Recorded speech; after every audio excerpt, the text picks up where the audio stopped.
Hi, I'm Shinobi, and I have heated opinions. And when I say this little ball of gum is the most powerful being in the multiverse, I'm not joking. And when I say that there's a bald guy that can kill people in one punch, I'm not joking either. So I wanted to pit them against each other, in like a death battle style. So let's get into it. Kirby is 8 inches tall, around 20 centimeters, and that alone may usually count as a loss. But with Kirby's size, it may help him dodge Saitama's punches, which if you've seen the show, you would know is a damn good thing. Kirby has multiple occasions where he's defeated world-ending gods with his signature weapon, his stomach.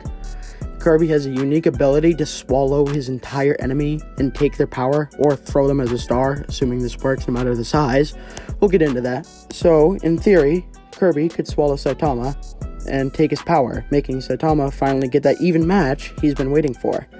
Now, we can assume Kirby could eat Saitama and take his power from 2 key factors. Saitama is around 6'1", so who else has Kirby swallowed that may have that size? Well, my first thought is Solid Snake. See, in Smash, Snake is 6 foot, and when swallowed by Kirby, he entirely fits. But there's another fact about Snake that helps Kirby swallowing Saitama's case. While Snake is vacuumed up by Kirby, Kirby gets the ability to hide in a box and throw grenades, which aren't superpowers or anything. So, now we know that Kirby can get pure skill from his opponents. So, back to Saitama. He could get Saitama's punching power, which makes it an even match. So, Saitama has, up to this point, never been defeated. He's also taken down enemies of god-like status, I think even fighting God himself, and winning. He never takes a fight seriously anymore, as he's bored of winning. So with our knowledge of the fighters, what would happen if we put them in a ring? Well, I don't have a death battle budget, so don't expect a big animated fight. But I think there are 4 outcomes of this fight, so I'll go over them. First, Kirby is able to get a hold of Saitama, swallowing him and taking his power, giving Saitama an even fight. But with how Kirby is much more nimble and small, he's able to beat Saitama, wearing him out before dealing a final blow and crushing his ribs. Number 2, Kirby swoops in on a star, forgot what it's called, and opens his mouth and gets a hold of half of Saitama. He is ultimately stunned, but Saitama is able to get a hold of himself and punch Kirby apart from the inside out, ultimately finishing the fight. 3, we have seen Kirby fly at such speeds he is able to be a sole survivor in the Smash series.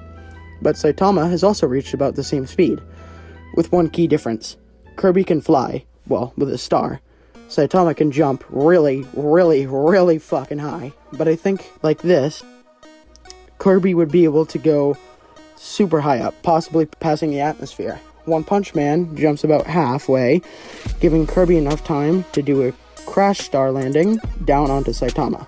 This doesn't kill him, but it hurts him a damn lot, and he likes it, so he gets serious. He punches, leaving ripples in the air, but Kirby moves and is able to dodge it.